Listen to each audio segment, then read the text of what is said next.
여러분 안녕하십니까? 여러분 우리 이번 시간은요 맨큐의 경제학 챕터 9장 국제무역 응용 파트에서요 3절 무역 제한 정책의 옹호 논리 한번 보도록 하겠습니다.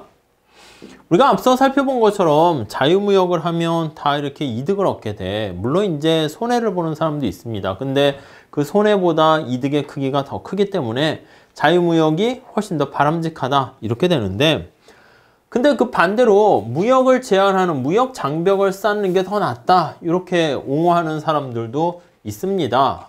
왜 그런 주장을 하는가 한번 살펴보도록 하시죠. 자, 우리 210페이지 한번 보도록 하겠습니다. 자, 거기 보면 일자리 상실에 대한 우려가 있습니다. 섬유시장을 개방하게 되면 앞에서 본 것처럼 국내 섬유 가격은 하락하게 됩니다. 이해가시죠? 자, 그러니까 개방을 하게 됐어. 섬유시장에 대해서. 그러면 해외에서 값싼 어떻게 보면 섬유, 옷이나 이런 것들이 들어오니까 국내 시장의 가격이 안 그래도 높았었는데 가격이 하락하게 됩니다. 어떻게 된다고요? 생산자들이 공급량을 줄이게 되는 거지. 그래서 공급량이 감소하게 됩니다. 그래서 이러한 공급량의 감소의 문제를 발생시키게 되는 것이고, 자, 물론 이제 소비자들은 좋아지죠. 근데 공급량이 감소하게 되면 어떤 일이 발생해? 그쵸? 이게 생산 가동이 줄어든다고. 거기 보시면 세 번째 줄 볼까요? 섬유 생산이 감소하게 되고 섬유 산업의 고용이 감소하게 된다라는 거 알 수가 있습니다. 이렇게 고용이 감소한다라는 것은 일자리가 없어지는 거야. 그래서 이걸 일자리가 파괴되었다 이렇게 얘기합니다. 그래서 거기 보시면 일자리를 잃어버리게 된다. 맨 마지막 제출 볼까요? 근데 이게 또 어떻게 보면은 뭐 무조건 이쪽 길로 가는 게 아니라 개방을 했어. 무역 개방을 하게 되니까 일자리가 파괴되는 측면이 있어요. 이게 이제 사양 산업이라고 해. 그러니까 경쟁력이 없는 산업이라 할 수 있겠죠. 이런 측면에서 문제가 있지만 또 긍정적인 측면이 또 있게 됩니다. 거기 보시면 한편으로는 일자리를 파괴하면서 다른 한편으로는 새로운 신성장 산업이 또 생길 거 아니겠습니까? 성장 산업이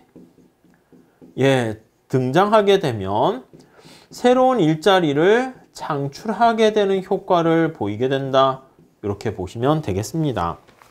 자, 그래서 211페이지 한번 보도록 하시죠. 자, 그래서 첫 번째 줄에 아이슬란드가 다른 나라에서 섬유를 수입할 때 다른 나라들은 또 기브 앤 테이크가 있습니다. 아이슬란드에 비교 우위가 있는 다른 상품을 수입하게 됩니다. 그러니까 새로운 신성장 산업에서 수입제, 수출품, 수입품에 대해서는 이렇게 일자리가 줄어드는 문제가 있겠지만 수출품의 경우 이렇게 생산을 더 많이 할 수가 있기 때문에 거기 나와 있는 비교 우위가 있는 새로운 상품에 대해서는 일자리를 우리가 증가시킵니다. 자, 그렇기 때문에 여기 나와 있는 일자리 파괴로 인한 여기 사양산업의 근로자들이 새로운 수출하는 상품의 신성장 산업으로 근로자들이 이동을 해야 돼.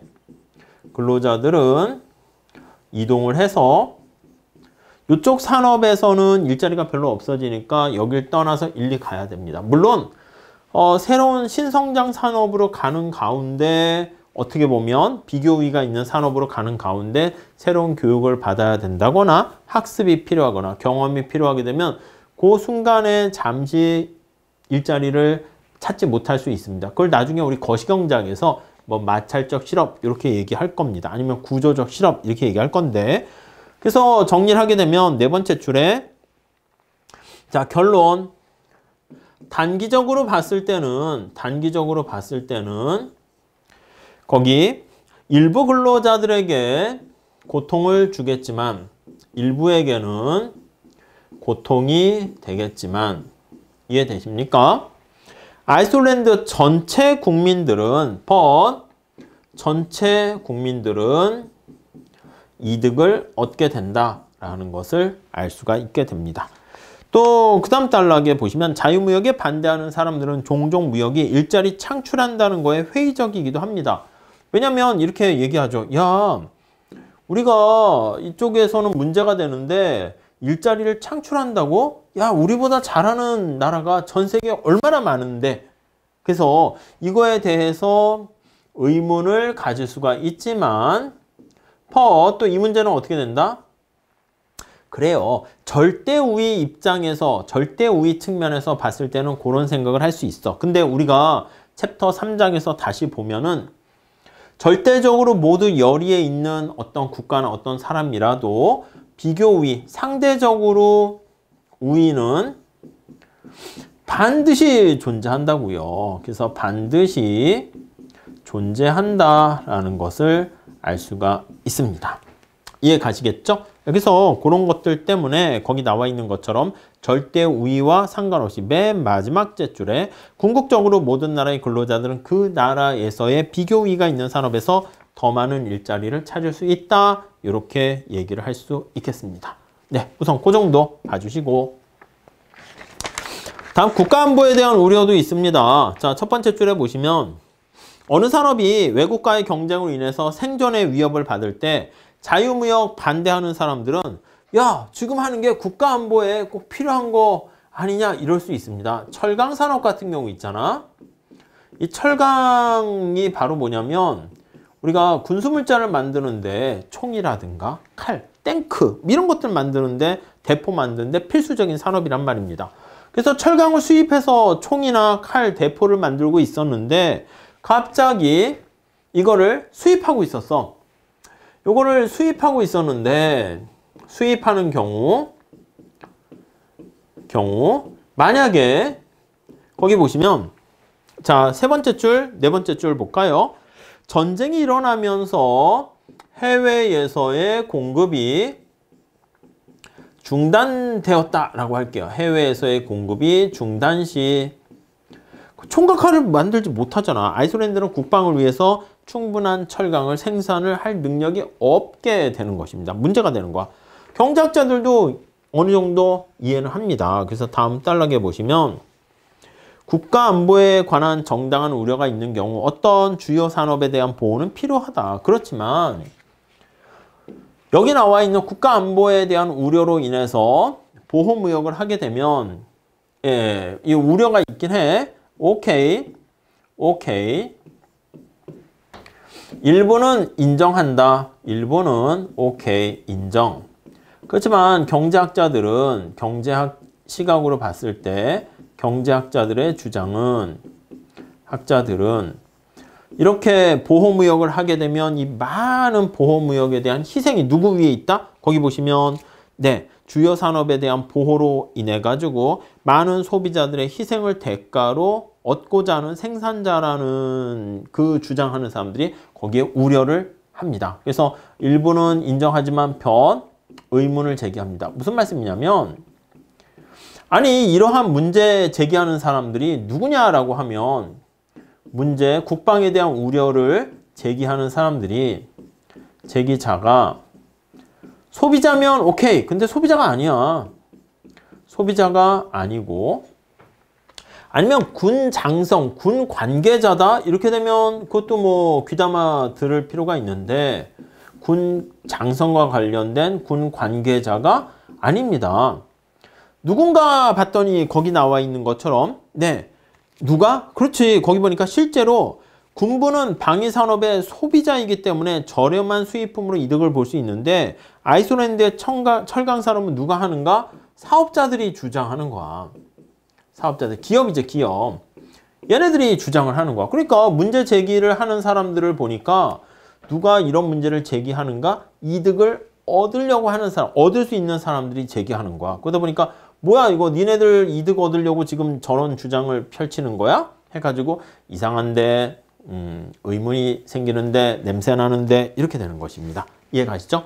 자, 다음 한번 보시면 자, 유치산업 보호 논리가 있습니다. 첫 번째 줄에 새로 시작한 산업들은 그들이 제대로 경쟁할 수 있을 때까지 유치라는 게 인펜트 해서 어린이 산업이야. 꿈나무 산업이라고 생각하시면 되겠습니다. 꿈나무를 육성하는 그런 거로 보시면 되겠어요. 아니 여러분들 모든 사람들이 스마트폰 다 하나씩 가지고 있고 컴퓨터도 가지고 있습니다. 그래서 새로운 수요를 창출하려면 성능을 더 올려야 되는데 이게 되게 힘들단 말이야. 아프리카의 많은 나라, 빈곤한 나라들은 거기는 컴퓨터라든가 스마트폰이 없어요. 그런 시장을 개척하려고 해. 근데 자동차도 수출하려고 해. 스마트폰도 수출하려고 하는데 스마트폰과 관련된 기지국도 없고 자동차가 있는데 다 이게 산악지대고 하면은 자동차를 수출할 수가 없잖아. 그걸 사용할 수 없으니까. 그렇기 때문에 그러한 수출을 하려고 하는 시장을 개척하려고 하는 여건이 돼야 되는 거야. 그러니까 만약에 이런 후진국에도 뭔가 수출하려고 하면 후진국에도 어느 정도 여건이 돼야 되니까 특별한 꿈나무, 뭔가 경쟁 우위를 갖출 만한 그런 산업이 있다라고 하면은 일정 기간 동안 외국과 경쟁할 수 있도록 그래야지 이제 어떻게 보면 비등비등 윈윈 이렇게 할 여지가 생깁니다. 그래서 모든 산업이 아니야. 일부 산업을 선정을 하는 거야. 꿈나무 산업을 선정해서 그래서 일정 기간 해야 되는 거야. 계속이 아니라 일정 기간 보호를 해줘야 되는 거야. 우리나라 같은 경우도 옛날에 영화 산업이 그랬습니다.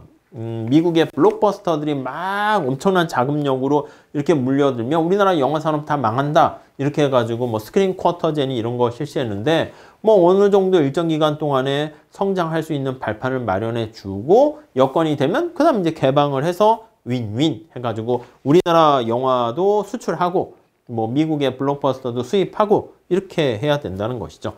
자, 물론 이제 또 이렇게 되긴 하는데 또 경제학자들은 의문을 제기하기도 합니다. 다시 의문스러운데 이렇게요. 도대체 뭔 얘기야? 한번 살펴보면 자, 첫 번째 거기 두 번째 단락에 보세요. 근본적인 이유는 유치산업 보호를 현실적으로 실행에 옮기기가 굉장히 어려워요. 누가 꿈나무야? 이렇게 누가 꿈나무인가? 꿈나무를 선정하는 데 있어서 쉽지 않다는 것이죠. 선정이 어려워. 이렇게 현실적으로.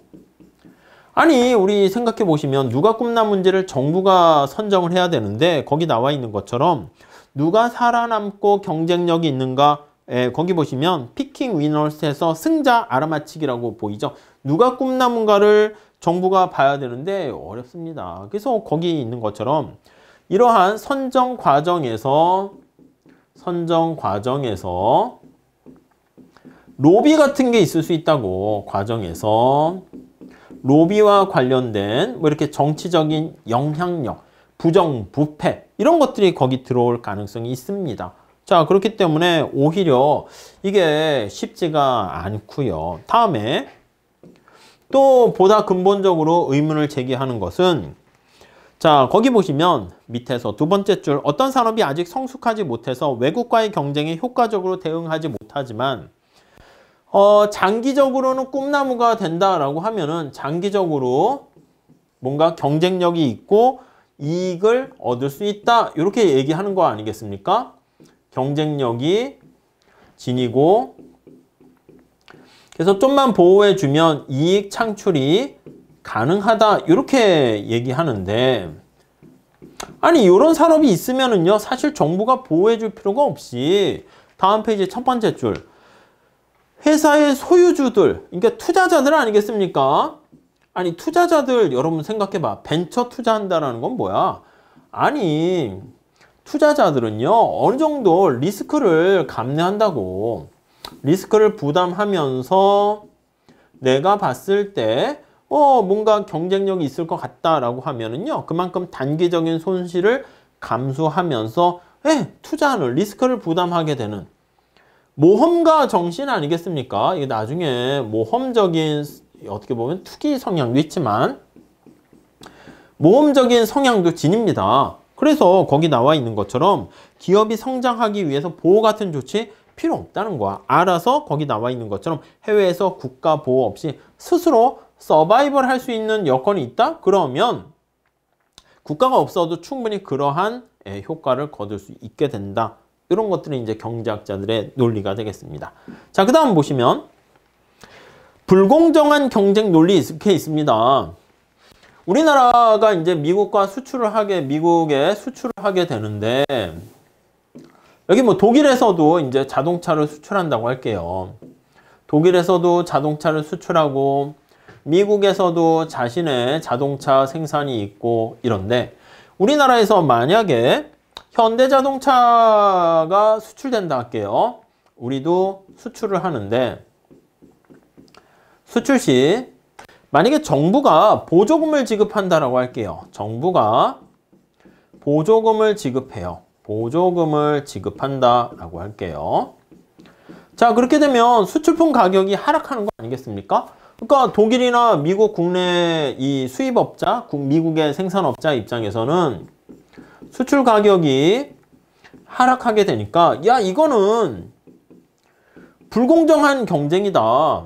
정부가 뒤에서 보조해 주는 거 아니냐. 그러니까 보조금을 지급하는 만큼, 그러니까 원래 3천만 원 해서 수출하려고 하는데 정부가 소나타 자동차를 3천만 원 수출하는 거에 대해서 개당 뭐 1,000만 원씩 보조해 준다. 그럼 2천만 원으로 수출할 수 있잖아. 그러면 당연히 수출과 관련한 경쟁력을 확보할 수가 있게 되는 거죠.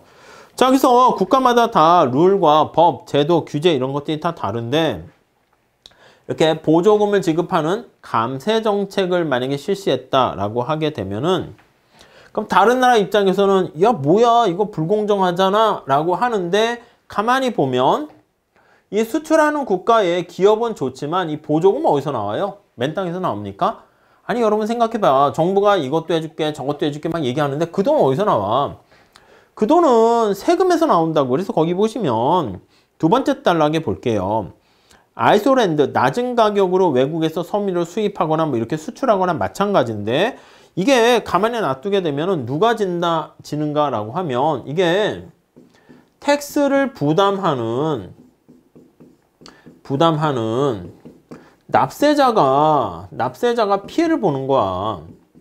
납세자가 피해를 보게 됩니다. 현대자동차에 소나타 하나 수출할 때 1,000만 원씩 보조해 준다. 그 돈 어디서 나와요? 아, 세금 내는 우리나라 국민들이 혈세로 가지고 현대자동차를 보조해 주는 거죠. 근데 현대자동차가 그러한 보조금을 받아 가지고 뭔가 기술 개발과 혁신을 통해서 진짜 경쟁력을 갖추게 되면, 뭐 장기적으로 그게 다 우리나라의 이득이 되면 소비자들이 고통을 감내할 필요가 있다고도 할 수가 있어요. n분의 1 하게 되니까. 근데 현대자동차가 이러한 보호무역으로 인해 가지고 거기에 안주하게 되는 거야. 그래서 기술 개발과 혁신을 하지 않고 막 노조가 데모만 하고 파업만 하고, 그리고 기업도 뭐 신기술 이런 거보다는 그냥 땅만 사서 뭐 이렇게 하고, 그렇게 되면은 어떻게 되겠어요?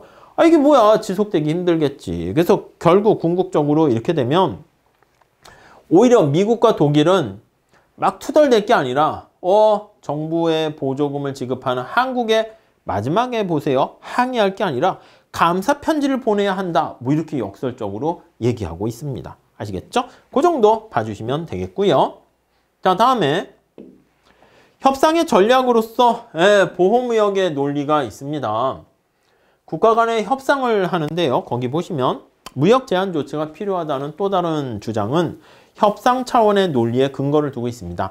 많은 정책 담당자들은 자유무역이 필요하다는데 동의를 한다니까. 그러나 무역 제한 조치들이 상대방 국가들과 무역 협상을 할 때 용이하다는 거야. 만약에 야, 너네 자꾸 이렇게 되면 무역을 제한하는 조치를 하겠어. 이렇게 제한하는 조치를 하겠어. 이렇게 해서 위협을 하게 되잖아. 그럼 쟤네들이 어떻게 되겠어? 그것 때문에 깜짝 놀래서 긴장한다는 말입니다. 자, 여기서 거기 보시면 두 번째 줄에 무역 제한 조치가 상대방에 대한 무역 협상에서 유용하고요. 무역 제한 조치에 대한 위협이 상대방 국가가 취하는 무역 제한 조치를 폐지. 야, 너네 이렇게 하면 너네 관세 부과해? 우리도 관세 부과할 거야? 이렇게. 그렇게 하게 됨으로써 거기 나와 있는 것처럼 상대방의 어떤 무역 제한 조치, 관세 부과, 상대 국가에 야, 네가 관세 부과하면 우리도 관세 부과할 거야. 이렇게 뭐 관세를 철폐하는데, 폐지하는데 유용하게 사용할 수 있다. 이렇게 보시면 되겠습니다. 근데 이제 문제는 거기 마지막 단락에 항상 효과를 발휘하지 못할 수도 있습니다. 상대 국가가 요것 때문에 긴장해가지고 관세를 철폐하게 되면 둘 다 윈윈 될 수 있는데, 만약에 상대가 됐어, 뭐 네가 관세를 부과하든 말든 나는 우린 할 거야, 이렇게 버리면 양쪽 다 관세를 부과하게 되니까 나중에 보겠지만 둘 다 자유무역을 통한 이득을 얻지 못하게 된다라는 거 알 수가 있겠습니다. 그 정도 정리를 하시면 되겠습니다. 자, 그 다음에 경제발전 수단으로서의 무역 해가지고 그 앞에 나와 있습니다. 210페이지 가보시면 요 저자분이 뭐라고 돼 있냐면 공공정책에 대한 앤디 워홀의 기준 이렇게 나와 있는데, 보통 우리가 어떠한 문제를 해결하는 방법에 대해서 아주 그냥 뭐 참신하고 어떤 영웅적인 그런 방법이 있지 않을까 생각하는데, 어떤 정책에 대한 영감, 아이디어를 얻을 때 첫 번째 단락에 보시면 진보 경제학자들은 주로 존 F 케네디에 대해서 이렇게 민주당, 약간 진보 정당의 그 대표적인 대통령으로 영감을 얻고요. 보수 학자들은 대체로 80년대 로널드 레이건 대통령에서 이렇게 언급을 많이 합니다. 근데 이 저자분은 이렇게 뭔가 새로운 엄청난 영웅에 해당하는 그런 사람들의 아이디어에 얻기보다는 됐어, 나는 평범한 거 속에서 아이디어를 얻게 된다, 뭐 이런 주장을 하는 겁니다. 그래서 거기 보시면은 나는 평범한 것들을 좋아한다라는 유명한 말을 남긴 화가 앤디 워홀로부터 어떤 아이디어를 얻는다, 그런 얘기를 하게 되는 거예요. 그래서 거기 보시면은요, 우리가 봤을 때는 뭔가 엄청난, 그래서 세 번째 칼럼에 뭘까요? 인지 편향적인 그런 얘기를 하는데, 거기 보시면 빈곤 정책, 열대 지방의 질병을 극복하기 위해서 열대 지역의 어떤 질병이랄까, 말라리아 같은 질병을 극복할 때 우리가 보면은 새로운 백신이라든가 뭔가 엄청난 기술, 신약 개발 이런 것도 해결책이 될 수 있어. 신약 같은 개발을 통해서 이걸로 질병을 극복할 수 있지만, 거기 나와 있는 것처럼 그냥 모기장, 어떻게 보면 되게 간단한 거 아닙니까? 모기장. 이걸로도 해결할 수 있는 거야. 이게 오히려 효과가 크기도 해. 모기장을 제공하면 별거 아닌데 모기장이 부족하다니까 엄청나게 많은 사람들을 구제할 수가 있게 된다는 것입니다. 또 오른쪽에 가보시면 빈곤층의 공부를 위해서 스마트폰, 이렇게 빈곤층의 아이들의 교육을 위해서 우리가 생각할 때는 아이패드, 스마트폰, 줌 이런 것도 있는데, 거기 첨단 첫 번째 줄에 아주 팬시한 첨단 기술, 이것도 의미가 있지만 됐어, 이것도 좋지만 이거보다 중요한 거는 그냥 학교로 오게 해. 지금 학교를 지금 못 다녀가지고 문제가 되는 거니까 너무 그렇게 엄청나게 삐까뻔쩍한 이러한 아이디어보다도 그냥 단순한 아주 평범한 거, 이게 중요하다는 겁니다. 자, 또 마찬가지입니다. 국가 간에 빈곤을 해결하는 게 어떤 방법이 있는가라고 하면 뭔가 세계 국제무역기구의 뭐 기부라든가 이런 아름다운 선행, 중요하다니까 이게 의미 없다는 게 아니라 이것도 있지만, 자유무역을 통해서 후진 국가에게도 스마트폰과 자동차 같은 것들이 거래될 수 있도록 경제를 발전시키게 되면 이게 오히려 빈곤을 해결하는 가장 또 획기적인 수단이 될 수 있다라는 것입니다. 그러니까 우리가 새로운 엄청난 그러한 원리도 중요하지만 그냥 단순히 기존에 알고 있었던 거를 조금만 더 하시게 되면 뭐 그런 거 아니겠습니까? 경제 원론을, 경제학을 내가 이해해서 뭔가 주식 투자 거창한 게 아니라 그냥 맨큐의 경제 원론, 이것만 제대로 좀 잘 보셔도 돼. 제대로 이렇게 꼼꼼히 보는 사람이 있을까요? 없어. 그냥 좀 넘기다가 뭐 이렇게 책이 두꺼워. 두꺼운 책은 볼 필요 없어. 이런다고. 그러니까 뭔가 어느 정도 수준에 오르려고 하면 진득하게 뭔가 앉아서 고민해야 되는데, 요즘은 아무튼 유튜브라든가 이런 짤막짤막한 거, 이게 5초 안에 재미가 없으면 안 본다며. 그러면 안 돼요. 뭔가 우리가 노력을 지루하게 버티는 과정에서 나도 빨리 손흥민 선수 같은 축구 선수 실력자가 되고 싶어요. 눈 감았다 떴는데 갑자기 뭐가 되는 게 어디 있습니까? 그냥 조용히 앉아서 골방에서 아니면 축구 연습장에서 남들 다 잘 때 축구공을 계속, 농구공을 계속, 배구공을 계속 이 훈련하는 사람만 어느 정도 실력자가 될 수 있다니까. 물론 이제 재능도 있어야 되고 좋은 조력자나 스승을 만나는 것도 중요하지만 자기 스스로의 꾸준한 노력, 당연한 거 아니겠습니까? 공부 잘하는 법, 예습 복습 철저히 하고 계속 반복하는 거, 그거 외에 사실은 뭔가 이렇게 번뜩이는 그런 기법, 뭐 비결 이런 건 없습니다. 뭐 있을 수는 있겠죠. 근데 아직까지는 제 경험으로 봤을 때 그냥 되게 뭐 이분도 말씀하시는 게 그거야. 평범한 그 원리에서 나오게 된다. 뭐 그런 얘기 하고 있습니다. 참고해서 한번 읽어보세요. 네, 넘어갈게요. 자, 다음에 무역 협상과 관련한 협정과 세계무역기구 이렇게 나와 있는데, 자, 첫 번째 줄에 어떤 한 나라가 자유무역을 이제 실현시킨다. 자유무역을 이렇게 거기 보시면 실현하는 방법은 두 가지가 있어요. 하나는 두 나라 간의 당사장 간의 자유무역 협정을 체결하는 겁니다. 그래서 거기 보시면 무역 제한 조치들을 일방적으로 철폐하도록 만드는 겁니다. 그래서 일방적인 쌍방 간에 일방적으로 철폐 아니면 쌍방의 어떤 협의를 통해 가지고 해결할 수가 있습니다. 그래서 이제 거기 보시면 19세기 영국에서 이런 조치들, 무역 철폐하는, 장벽을 철폐하는 19세기 영국이라든가 아니면 이제 우리나라가 나왔네. 최근에 칠레와 한국 간에 FTA 같은 걸 체결하는 거야. 프리 트레이드 어그리먼트 이렇게 자유롭게 야 우리 무역 장벽 없애자 이렇게 되는 것이죠. 그리고 이제 요거 말고 좀 더 거대하게 나가게 되는 것은 다자 간의 멀티입니다. 레터럴 해가지고 협상을 통해서 다자 간의 협상을 통해서 무역 장벽을 없애는 겁니다. 많은 나라들이 함께 모여서 공동 보조를 취하는 거죠. 자, 이거 무역 장벽 바람직하지 않으니까 야, 다 같이 무역 장벽 없애자 이겁니다. 대표적인 다자 간의 무역 장벽을 없앤 게 1993년 거기 보시면 뭐 미국의 북미 자유무역 협정에서 나프타 이런 것들이 있죠.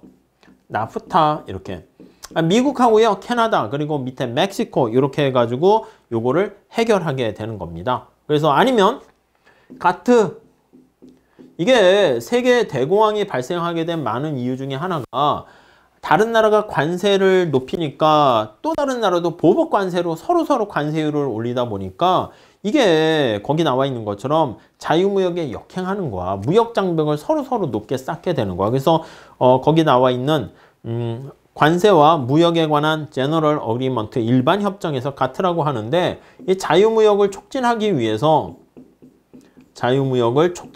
위한 하나의 거기 보시면 대공황 이후에 미국 주도하에서 거기 나와 있는 무역 자유화 협상이다. 이렇게 보시면 되겠습니다.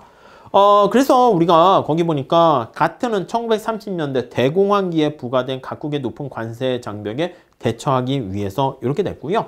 여기서 좀 더 나가게 된 게 WTO라고 하죠. 1995년에 거기 보시면 세계무역기구가 설립이 되어가지고 2018년에 세계 164개국이 회원으로 가입하게 되고 전 세계 교역량의 97%를 관할합니다. 자, 그래서 여기 나와 있는 WTO의 주요 기능은 각국 간의 무역 협정을 집행하고 누가 무역 분쟁이 발생하잖아, 회원국 간에. 이런 무역 분쟁을 중재하고 해결하는 기구가 된다라고 보시면 되겠습니다. 근데 이제 문제는 뭐냐면 이 다자 간의 협상은 한꺼번에 많은 나라들이 모여가지고 야 우리 자유무역 하자 이렇게 되는 건데 어떻게 되겠습니까? 그래 이게 성공하면 굉장히 좋다니까. 만약에 성공 시에는 엄청 좋아. 이렇게 엄청 이득이 커요. 근데 만약에 이게 어렵잖아. 많은 나라들이 이제 모여서 제 목소리를 내기 때문에 실패 가능성이 높아요. 실패 시에서는 차라리 그냥 한국과 칠레 두 나라 간에 그냥 FTA 체결하는 차라리 이것만도 못하단 말입니다. 과유불급 같이 차라리 성공하면 너무 대박 이렇게 되는 건데 실패하면 뭐야 더 나빠지는 거야. 이해 가시겠습니까? 자, 그래서 거기 장점과 단점 뭐 그런 것들이 쭉 나와 있는 거 알 수가 있겠습니다. 근데 이제 늘 그렇듯이 자유무역 같은 협상 같은 경우는 이득이 손실보다 훨씬 더 크다는 걸 알고 있는데 첫 번째 줄 보세요. 215페이지.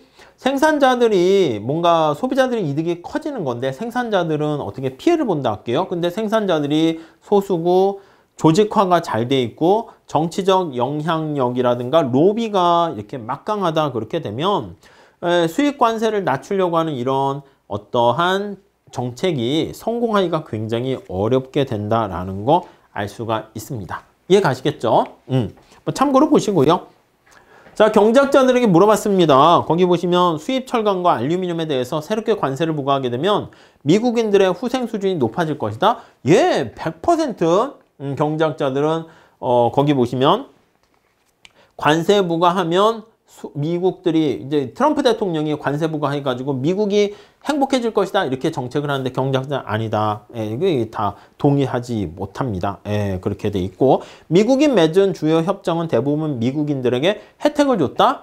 여러 가지 무역 협정 같은 경우는 뭐 혜택을 줬다라는 게 전반적으로 동의를 하고 불확실하다 이렇게 주장하는 사람도 좀 있긴 하겠고 많진 않네요. 자, 이것도 보세요. 상대 국가가 노동과 환경에 대한 새로운 규제를 도입하지 않으면 무역을 개방하지 않겠다고 하는 잘못된 정책을 했다. 왜냐하면 새로운 규제가 일부 왜곡을 줄이는 효과가 있지만 무역 개방을 거부하는 것은 무역 제한이라는 더 큰 왜곡을 지속시키는 결과를 초래하기 때문이다. 이거에 대해서 경제학자들은 절반은 동의하지만 동의하지 않는 사람도 있고 불확실하다 이렇게 주장하는 사람도 있게 됩니다. 자, 문제를 한번 풀어보도록 하겠습니다.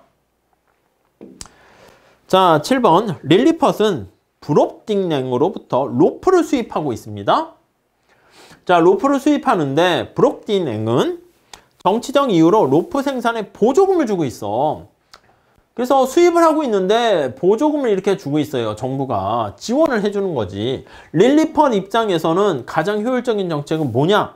우리가 봤을 때 야, 너 그렇게 보조금을 주거나 이렇게 하는 것은 아니면 관세 부과하거나 이렇게 하는 것은 자유무역을 저해하는 나쁜 행동이야. 너하고 항의하고 화낼 게 아니라 뭐라고? 땡큐, 감사합니다. 이래야 된다니까. 왜요? 아, 지만 손해라고. 그래서 거기 나와 있는 것처럼 보조를 받는 가격으로 그냥 계속 수입하는 거야.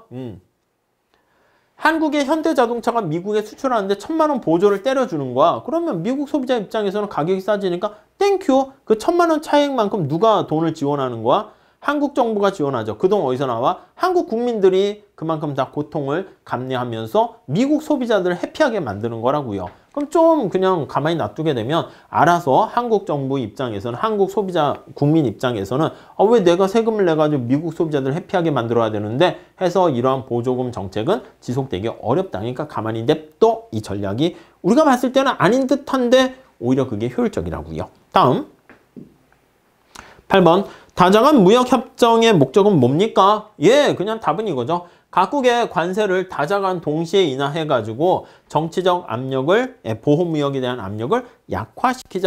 이게 바로 보시면 다자간 무역협정의 목적이다 라고 보시면 되겠습니다. 자, 그 다음에 우리 트럼프 대통령의 무역정책 내용을 한번 여러분들이 한번 읽어보세요. 그래서 거기 보시면 다트머스 대학의 더글러스 어윈 교수가 트럼프 대통령이 여러 가지 무역 장벽을 막 쌓게 되고 뭐 미국의 자동차 회사가 침체되고 이런 건 자 봐라 한국과 독일 이런 자동차 수출하는 나라들이 전부 다 이렇게 하니까 니네들 자동차 산업에 뭐 디트로이트나 뭐 이런 데가 자꾸 위축되는 거 아니냐 이렇게 해가지고 막 정치적인 선동을 했는데 이거 뭐다? 이 교수 말은 야 거기에 속아 넘어가지 말아라. 겉으로 봤을 땐 진짜 그런 게 아니라 미국 그 노동자들이 자동차 생산하는 노동자들이 생산성이 떨어지니까 한국이나 뭐 일본, 독일 이런 나라 자동차보다 경쟁력이 약한 거 아니냐 그런 거지. 사실은 뭐 이렇게 뭐 제가 잘해서 그렇게 뭐 자기네들이 못해서 그런 거지. 뭐 여기 나와 있는 것처럼 진짜 무역 정책, 무역 제한 이런 것들이 바람직한 게 아니다라는 얘기를 꼬집고 있습니다. 그래서 그거 한번 내용은 신문 뉴스 속에 나와 있는 기사니까 읽어보시고 우리가 배웠던 경제학 내용에 어떤 거랑 부합하는가 잘 보시면 되겠습니다. 자, 결론 나와 있는데 결론은 여러분들이 한번 보세요. 미국 경제가 자유무역의 장점을 증명할 수 있는 굉장한 실험실이라는 표현을 씁니다. 216페이지 가보시면 미국이 땅덩이가 되게 크지 않습니까? 이렇게 되게 커요. 그렇기 때문에 거기 나와 있는 주마다 무제한의 교역을 보장하는 거야. 그렇게 되면 이 각각의 많은 주가 자기가 잘하는 거에 대해서 특화와 전문화를 합니다. 그래서 주마다 특화하는 비교우위가 달라요. 비교우위에 대해서 우리는 농산물에 좀 더 토양이 좋고 해. 우리는 자동차 생산하는 게 좋아. 실리콘밸리 우리는 첨단 기술이 좋아. 그러면 비교우위에 입각한 특화를 하게 됩니다. 특화. 자, 특화를 통해 가지고 자유무역에 대한 교역에 대한 이득을 얻게 된다는 것이죠. 이해 가십니까? 네. 이 원리를 그대로 적용을 하게 되면 세계시장으로 확대하게 되면 자유무역의 이득을 얻어낼 수 있다는 겁니다. 자, 재미난 우화가 거기 나와 있습니다. 어느 날 아이슬란드의 한 과학자가 섬유를 매우 싸게 생산할 수 있는 방법을 발견했대. 매우 신비해가지고 이 발명가는 이걸 비밀에 붙이고 있는데 이상하게도 연화나 양모 같은 217페이지에 나와 있습니다. 원료 대신에 밀가루만으로 이 섬유를 생산한대. 에? 밀가루 가지고 옷을 만들어? 예, 그렇답니다. 그래서 전혀 밀가루로 섬유를 만드는데 새로운 노동력도 필요 없대. 그래서 이 발명가는 불후의 천재로 찬양을 받고 누구나 옷을 사 입을 수 있으니까 섬유 가격도 하락하고 아이슬란드 국민들은 생활 수준이 현저하게 향상되었습니다. 일부 섬유 회사는 문을 닫아. 왜냐하면 이 발명가 때문에 값싼 옷, 품질 좋은 옷 이런 것들 때문에 문을 닫기도 하고 근로자들도 해고되었지만 시간이 지나면서 이 근로자들은 다른 산업에서 일자리를 찾을 수 있었다고 합니다. 다음 페이지 가보시면 자, 어느 근로자들은 농민이 되어서 밀가루 가지고 옷을 만드니까 밀가루 많이 생산하게 되었고 어느 근로자는 아이슬란드의 생활 수준이 높아진 결과 또 새로운 산업에 종사할 수 있게 됐습니다. 그래서 오히려 사양 산업에 있는 그런 경우에는 근로자의 이득이 또 기술 진보와 경제 성장을 위한 불가피한 과정으로 받아들였어요. 자, 근데 몇 년 뒤 한 신문 기자가 도대체 이 비법이 뭐지? 어떻게 밀가루로 옷을 만들지? 이걸 또 알아내기 위해서 기자 정신을 발휘해서 발명가의 실험실에 잠입해서 신비한 섬유 생산 방법을 딱 봤더니 사기야. 알고 봤더니 밀가루로 옷을 만드는 게 아니라 밀가루를 수출해 버리게 되는 것이고 수출한 다음에 다른 나라에서 밀가루 수출하면 그 나라가 밀가루를 수입하잖아. 대신 옷을 가져오는 것이죠. 그래서 밀가루와 옷을 다른 나라와 교역을 통해서 바꿔버리는 거야. 국제무역이었었어. 알고 봤더니. 그러니까 신비한 발명품이 있었던 건 아니죠. 자, 그래서 진실이 공개됐더니 정부는 뭐야 너 발명가 사기쳤네. 생산시설 밀가루로 옷을 만든다? 이게 뻥이었잖아. 그래서 이 사람은 구속되고 그 다음에 이 공장은 폐쇄되고 그래서 진리를 찾았다, 진실을 찾았다 이렇게 얘기하지만 섬유 가격은 무역을 억제한 거잖아. 그럼 섬유 가격은 다시 올라가게 되고 많은 근로자들이 다시 섬유 근로자로 일터로 복귀했지만 생활 수준은 어떻게 해요? 과거 수준으로 떨어지게 됐다라는 거 알 수 있네요. 발명가는 투옥되고 모든 사람의 조롱거리가 되었지만 그는 발명가가 아니었고 사실은 경제학자였습니다. 교육을 통해 가지고 더 나은 삶을 추구했었는데 사람들이 뻥치셨네 해가지고 오히려 진실은 밝혔지만 근데 그 진실이라는 게 뭐 별건 아니었거든. 사람들이 이해를 못하니까 비밀에 붙였던 것인데 비밀을 알게 된 다음에 다시 과거로 되돌아가서 다 같이 불행해졌다라는 얘기가 거기 나와 있습니다. 자, 이렇게 해서 우리 마무리를 좀 지어보도록 하겠고요. 그 다음 여러분들 연습 문제 괜찮은 얘기들이 많이 있습니다. 그래프를 그리면서 여러분들께서 하나하나 정리, 복습을 해 주셨으면 좋겠습니다. 아셨죠? 자, 여기까지 하고요. 다음 시간에 10장에서 또 같이 공부해 보도록 하겠습니다. 감사합니다.